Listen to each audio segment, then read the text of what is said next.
They told us Africa was too weak to rise, too poor to stand, too broken to fight.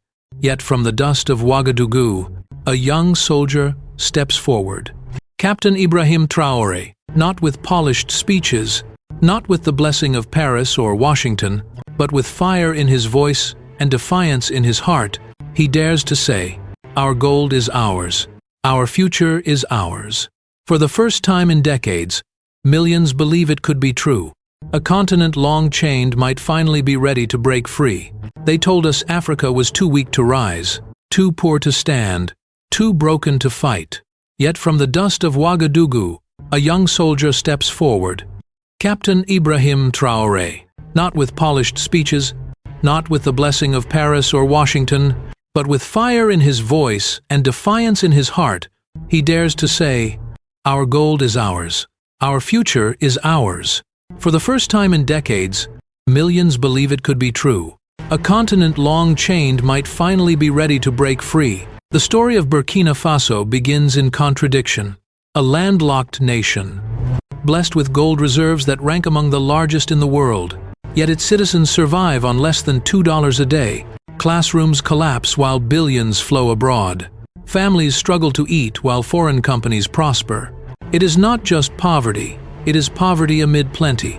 A paradox that angers those who have watched their soil enrich everyone but themselves. For generations, the outside world presented this as inevitable. Burkina Faso, like many African states, was told to wait, to accept aid, to bow to creditors, to obey in exchange for survival. Into this landscape walked Captain Ibrahim Traoré, a soldier in his mid-30s, unpolished, unafraid. His rise was not scripted in the halls of global diplomacy. It erupted from barracks where young officers whispered of betrayal, of a homeland bled dry by corruption, terrorism, and foreign dictates. When Traoré spoke, he did not promise perfection. He promised effort. He declared, "We are not here to beg, we are here to build." That single line spread across Burkina Faso like wildfire. It was painted on banners, repeated in village squares, whispered in classrooms. For the first time in a long time, people believed their fate might be theirs to shape, but the old order did not retreat quietly. Sanctions were imposed, borders were closed, assets were frozen. Analysts in European capitals warned that this government, led by a young captain, would not last a year. Prices of goods spiked, aid organizations reduced their presence, banks pulled back. The squeeze was meant to suffocate, and yet, something unexpected unfolded. Instead of collapsing, citizens rallied behind their leader. Instead of protest against their government, protests filled the streets against the sanctions themselves. The harder the grip, the stronger the unity. This was the paradox the world did not expect. A poor nation, punished for defiance, refusing to bow. Markets adapted. Informal trade networks expanded. Allies emerged from unexpected places. Russia, Turkey, and neighboring states willing to defy the embargo. What should have been a breaking point became a moment of awakening. For many Africans watching from afar, it was electrifying. If Burkina Faso could survive isolation, what excuse remained for others still chained to dependency? The voice of Traoré grew beyond his borders. He was no longer just the leader of Burkina Faso. He became a symbol, a living reminder that sovereignty is not a speech, but a practice. Solar grids lit villages once in darkness. Local factories reopened. Gold was refined at home rather than exported raw. These were modest beginnings, but they carried a deeper message. Independence is not granted. It is built. To his critics, he remains reckless, too young, too bold, destined to fail. To his supporters, he is a prototype of the Africa they want to see, daring, resourceful, unyielding. Between those two judgments lies the true drama. The struggle is not simply about one man or one country. It is about whether a people can decide their own destiny in a world that profits when they cannot. As night falls over Ouagadougou, the streets pulse with chants. Our gold, our hands, our future. Mothers embroider the new alliance colors into headscarves. Children repeat Traoré's words in classrooms. And across the continent, from Bamako to Lagos, Africans ask themselves the same question. If one nation can carve its own road, why not others? The chapter closes not with certainty, but with tension. Can Captain Ibrahim Traoré turn defiance into lasting progress? Or will the weight of old systems prove too heavy for one small nation to carry? The answer may shape not only Burkina Faso, but the very idea of African sovereignty in the 21st century. They called him reckless. Too young, too dangerous to lead. Yet the moment sanctions struck, something happened. The world did not expect. Instead of breaking, Burkina Faso stood taller. Markets bent, but they did not collapse. Families struggled, but they did not turn against their government. In the heart of the storm, Captain Ibrahim Traoré did not beg for relief. He dared the nation to endure, to improvise, to fight with their own hands. And the more the outside world tightened its grip, the more ordinary citizens discovered a shocking truth. Unity is the strongest weapon of all. The sanctions were designed to suffocate, borders sealed, assets frozen, travel banned. To the architects of this punishment, the equation was simple. Pressure would fracture society, and the young government would collapse under its own weight. Yet in Ouagadougou, the opposite took root. Crowds filled the streets, not with anger at their leaders, but with chants against the sanctions themselves. Placards appeared in French, in Moore, in Dioula. Our dignity is not for sale. This was not rebellion against the government. It was rebellion against the system that had long dictated their lives. Prices of rice and fuel did rise. Markets did struggle. But adaptation came swiftly. Traders turned to informal routes that stretched through Mali and Niger. Goods arrived, not in shiny aid trucks, but in battered vans and donkey carts. Carried across dusty borders by networks, the sanctions could not stop. What international banks refused to process? Local cooperatives managed with barter and trust. The hardship was real, but so too was the resolve. For years, critics had claimed that without aid, Burkina Faso would collapse within weeks. Yet the sanctions revealed a hidden strength, the resilience of a population that had already survived decades of deprivation. Farmers shared grain with displaced families. Women's cooperatives pooled resources, producing soap, textiles, and food once imported at high cost. Solar microgrids built by local engineers lit up villages that had been left in darkness. What was meant as punishment became a catalyst for innovation. In the West, analysts sat puzzled. Editorials in Paris warned of a dangerous precedent. Commentators in Washington spoke of a troubling trend, but on the streets of Ouagadougou, the mood was not despair. It was defiance. A young student, interviewed by a local station, declared, "If they think hunger will make us bow, they do not know us. We have been hungry before. We will not kneel again."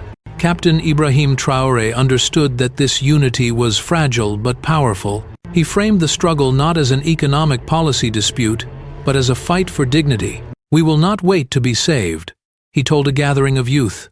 "We will save ourselves." The line was repeated on social media, painted on walls, shouted in markets.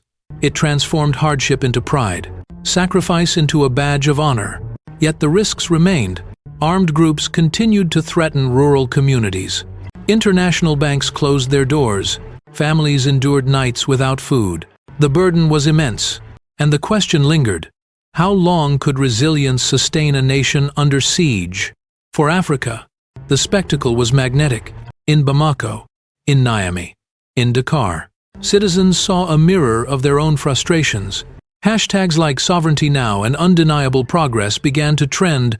Videos of Burkinabe markets adapting, of gold being refined locally, of children returning to reopened schools circulated online. The message spread. Sanctions had failed to break a people determined to stand. This chapter of Burkina Faso's story is not about victory, but about survival. It is about how pressure meant to destroy, instead, revealed strength. It is about the paradox that unity grows in the soil of hardship, and it is about the transformation of a young captain from a controversial figure into a symbol, not just for his own nation, but for a continent, asking hard questions about dependency and dignity. As night falls once again over the capital, the chants continue: our gold, our hands, our future. Yet the uncertainty is clear. Can unity forged in hardship endure when the next crisis arrives? Or will the weight of sanctions and isolation eventually fracture the fragile resolve? The answer will shape not only Burkina Faso's survival, but Africa's search for sovereignty in the 21st century. The old order was built on chains you could not see. Aid that arrived with conditions, loans that came with rules written in distant capitals, security guaranteed only if you surrendered control. For decades, Burkina Faso lived under this script. But in late 2023, one moment cracked the narrative. Even ECOWAS, once unyielding, was forced to admit there was undeniable progress. The admission stunned diplomats, but it electrified the streets. And at the center of it all stood Captain Ibrahim Traoré, a soldier who dared to prove that sovereignty was not theory, but practice, written in gold, bread, and light. For years, foreign observers described Burkina Faso as fragile, unstable, a nation on permanent life support. Every crisis was met with aid convoys marked with foreign logos. Every decision shaped by instructions from creditors and external overseers. To many in the West, this was normal. To Burkinabe citizens, it was suffocating. The system did not empower, it controlled. It tolerated sovereignty only within boundaries set elsewhere. When sanctions hit, this framework was expected to collapse, but instead, it exposed the flaws of the old order. The very tools meant to discipline blockades, travel bans, frozen accounts failed to deliver obedience. Instead, they revealed a hidden truth. The people had endured worse, and they would endure again. What outside powers considered unbearable, communities treated as another chapter in a long struggle. In Ouagadougou, the shift was visible. Local engineers built solar grids to light villages once abandoned by investors. Cooperatives refined gold at home, reducing the outflow of wealth. Factories that had been silent for decades reopened, producing soap, fabric, and staple foods. These were not miracles. They were modest steps, but steps that mattered. A nation that had been told it could not stand without foreign aid was beginning to prove otherwise. Then came the words from ECOWAS. At a summit, almost casually, a senior figure admitted that there was undeniable progress in Burkina Faso. The phrase spread like fire. For diplomats, it was an awkward slip. For citizens, it was validation. Even they admit it now, wrote one student online. Clips of the statement went viral across African social media. The recognition, reluctant as it was, gave a new legitimacy to Traoré's path. The moment marked more than a political shift. It was psychological. For decades, Africans had been told they could not succeed without external lifelines. Here was proof, however small, that the narrative could change. A Burkinabe farmer told a local reporter, "For the first time, I feel our country is teaching the world, not the other way around." In Mali and Niger, solidarity deepened. And in distant corners of the continent, people began to wonder if their own nations could follow. Yet challenges remained. Armed groups still roamed the Sahel. Inflation gnawed at household budgets. Isolation from global finance limited opportunities. No one denied the risks. But the fact that progress could exist at all under sanctions shook assumptions that had guided policy for decades. If dependency was not inevitable, what else might change? For Captain Ibrahim Traoré, the recognition carried both hope and danger. Hope, because it showed the world was watching. Danger, because it raised expectations. Citizens now demanded more than survival. They wanted growth, jobs, stability. The captain had to prove that sovereignty was not just defiance but development. The burden grew heavier with every chant of support. International reaction was divided. In Paris and Brussels, concern grew that Africa was slipping away from Western influence. In Washington, think tanks debated whether this was a fleeting rebellion or the birth of a new geopolitical reality. But across Africa, the mood was different. Hashtags such as undeniable progress trended alongside videos of reopened schools and markets alive with local produce.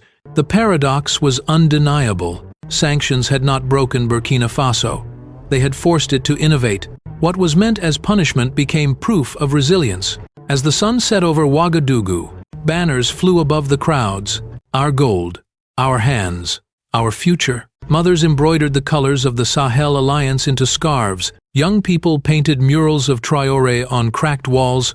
For them, the admission from ECOWAS was not just a diplomatic remark, it was a symbol that the tide was turning. But symbols alone do not secure a future.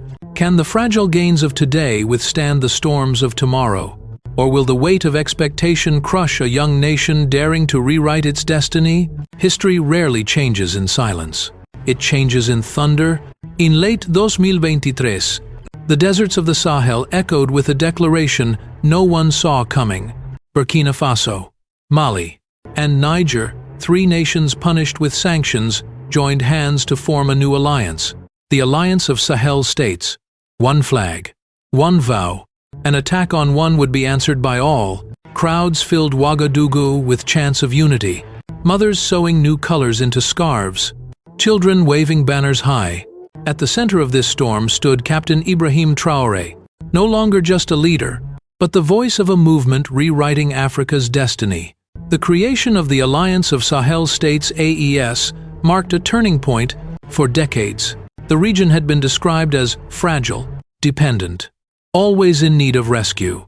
Now, instead of retreating under the weight of sanctions, these nations advanced. Together, they announced not just military cooperation, but the intent to reimagine their economic future. Talk of a new currency, independent of the CFA franc, sent shockwaves through the region. For the first time in modern West African history, countries long treated as weak and divided were forging a path of their own. The symbolism was unmistakable. The new alliance flag, bold, defiant, flew above rallies where thousands shouted not for aid but for sovereignty. In Ouagadougou, young people painted murals of clasped hands stretching across the desert, with words scrawled in bright red: "Our gold, our land, our future." The mood was not one of despair but of awakening. For Captain Ibrahim Traoré, the alliance was more than strategy. It was survival. Sanctions had shown the limits of going alone. By binding Burkina Faso's fate to Mali and Niger, he turned isolation into solidarity. An attack on one would be met by all, a promise that resonated in villages long accustomed to feeling abandoned. To citizens, this was not just politics, it was protection. International observers were unsettled. In Paris, editorials warned that the alliance could mark the end of influence in the Sahel. In Brussels, diplomats whispered about a dangerous precedent. In Washington, think tanks asked whether a new geopolitical axis was forming. Yet beyond the boardrooms, ordinary Africans saw something else, proof that their region could stand without waiting for permission. Markets adapted quickly. Traders moved goods across the borders of the three countries with renewed confidence. Cooperative projects were launched, from plans for shared infrastructure to joint security patrols in volatile zones. While resources were limited, the act of standing together carried power of its own.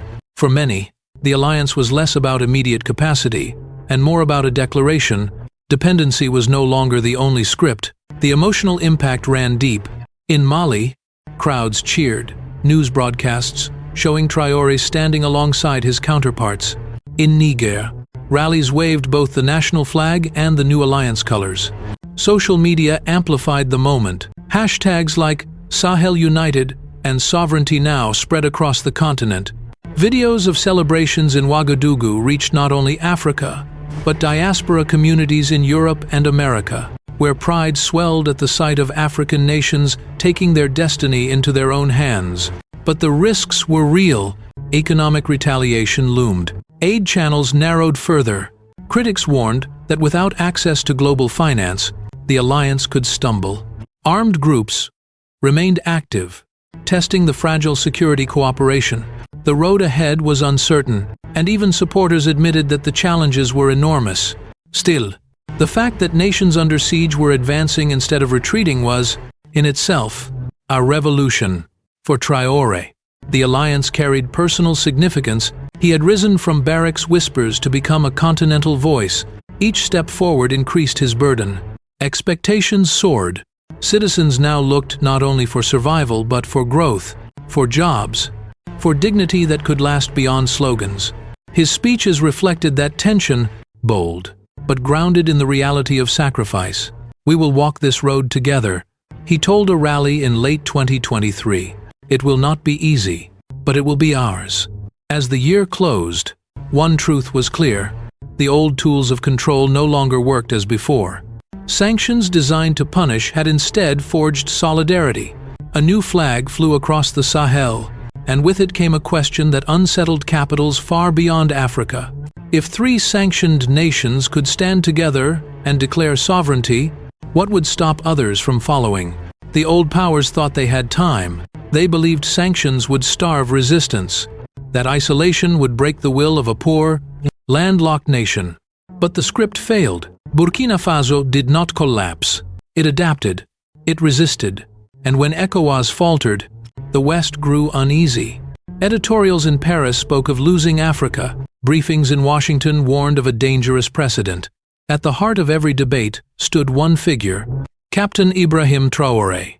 To some, a reckless soldier gambling with his nation's future. To others, the living proof that Africa could rise without permission. The reaction outside Africa was swift and divided. In Paris, commentators asked whether France's long grip on its former colonies was slipping beyond recovery. Newspapers ran anxious headlines: Burkina breaks away, and the end of French Africa. In Brussels, diplomats muttered about a dangerous contagion, fearing that other nations might follow the example of defiance.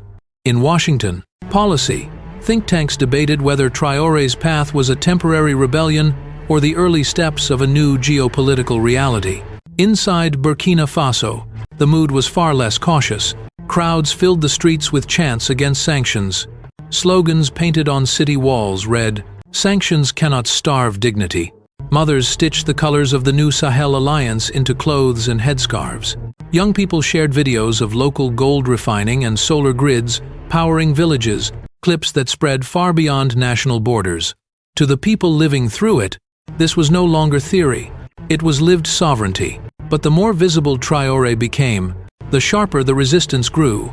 Aid organizations reduced their footprint, citing security and financial restrictions. International banks refused transactions, cutting the government off from the global system. Prices for fuel and basic foodstuffs rose, forcing families to adapt with extraordinary resilience. Community cooperatives pooled resources to buy in bulk, to share harvests, to keep local markets alive. What outsiders labeled as collapse looked, on the ground, more like survival stitched together by willpower. This survival was costly. Villages burned in Sahel attacks, thousands displaced by armed groups that took advantage of the instability. Without traditional Western military support, security forces were stretched thin. Critics argued that Traoré's defiance was reckless, that his nation could not fight terrorism and sanctions at the same time. Yet supporters pointed to the failures of foreign troops in years past, noting that dependence had delivered little safety. "We were told foreign soldiers would protect us," said one displaced farmer. "But we still lost our homes. At least now, we fight for ourselves." The symbolic power of this shift terrified the guardians of the old order. The greatest threat was not Burkina Faso's policies, nor its limited resources. It was its example. If one of the poorest, most sanctioned nations in Africa could endure, innovate, and even progress, then the myth of dependency began to unravel, and myths are often more powerful than armies. Traoré understood this. His speeches emphasized dignity over comfort, sovereignty over ease. "We do not wait to be saved," he repeated at rallies. "We learn to save ourselves." The words carried beyond Burkina Faso's borders. In Mali, Niger, and even further afield, citizens echoed the sentiment. For many Africans, the message was intoxicating. Independence could be practiced, not begged for.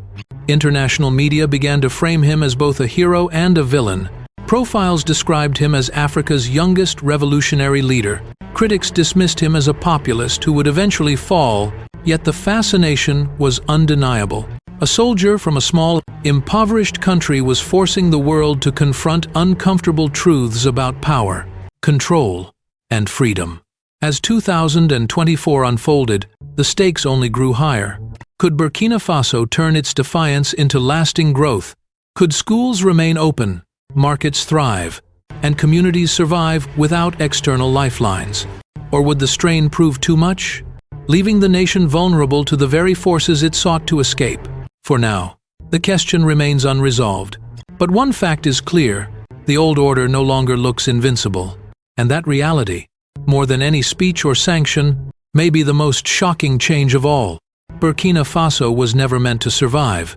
Not under sanctions, not under Siege, not with enemies at its gates and allies turning their backs, yet the nation still stands. Schools reopen, markets hum, solar lights pierce the night. And in the heart of it all is Captain Ibrahim Traoré, a soldier who became a symbol, a leader who turned punishment into pride. His defiance has shaken boardrooms in Paris, startled officials in Washington, and inspired chants across Africa. But the final question remains: can one nation's courage ignite a continent's rebirth, or will the old order strike back? As months passed, the reality of Burkina Faso's gamble settled in. It was not a miracle, not a sudden transformation, but a struggle measured in small victories. A reopened school meant children once displaced by violence could return to learning. A functioning refinery meant gold no longer slipped away without benefit. A solar grid built by local engineers meant one more village lit its own nights. These were modest changes, but to families who had long been forgotten by global promises, they mattered more than statistics. The global reaction grew sharper. In Western capitals, officials admitted privately that sanctions had failed to deliver the expected collapse. Reports warned of the limits of economic pressure and the danger of unintended consequences. Editorials questioned whether Africa was slipping beyond the reach of its former patrons. Even among critics, the phrase "undeniable progress" reappeared, a reluctant acknowledgement that the old strategies were faltering. For citizens, this was vindication. Pride replaced despair. A student in Ouagadougou wrote online, "For the first time, I feel my country is teaching the world, not the other way around." A farmer in Mali shared a photo of his cooperative with the caption, "We stand because Burkina stands." The ripple effect terrified the guardians of the old order more than any policy could. The sight of ordinary people finding dignity in defiance, Traoré himself remained cautious. His speeches carried no illusions of easy victory. "We will walk this road together," he told a rally. "It will not be easy, but it will be ours." His words echoed not with grandeur but with grit. He knew that sovereignty declared in speeches must be lived in markets, classrooms, and battlefields. Every solar panel, every sack of grain, every reopened school was part of that practice. Yet, dangers still loom. Armed groups in the Sahel remained active, exploiting insecurity. Inflation continued to strain families. Isolation from global finance limited growth. Critics warned that defiance without resources could not endure forever. The possibility of external intervention, military or political, remained in the air. The road to sovereignty was never straight, and the risks were immense. But perhaps the most powerful change was psychological. For decades, African nations were told that independence was conditional, that sovereignty was permitted only within rules set by others. Burkina Faso shattered that illusion. By surviving sanctions, by forging new alliances, by keeping its schools open and markets alive, it proved that even the smallest, poorest nations could defy the script. That lesson, more than any single policy, is what now spreads across Africa. As the sun sets over Ouagadougou, chants still rise in the streets. Our gold, our hands, our future. Mothers embroider the colors of the Sahel Alliance into scarves. Children paint murals of Traoré on cracked walls. In marketplaces, traders barter goods that bypass embargoes. Each act, each voice, is a declaration. Sovereignty is not a slogan, it is a way of life. And so the story of Captain Ibrahim Traoré and Burkina Faso does not end here. It becomes a mirror held up to the world. In Africa, in Asia, even in America, people debate the same questions. Who controls resources? Who decides the rules of trade, of security, of freedom? And who pays the price when systems fail? The future is uncertain. The old order has not vanished. It may strike back, but something irreversible has begun. A small nation dared to stand viable, and in doing so, reminded millions everywhere that dignity cannot be sanctioned, and sovereignty cannot be outsourced. The final question is left for us all: if Burkina Faso can rise against every prediction, What excuse remains for others not to try?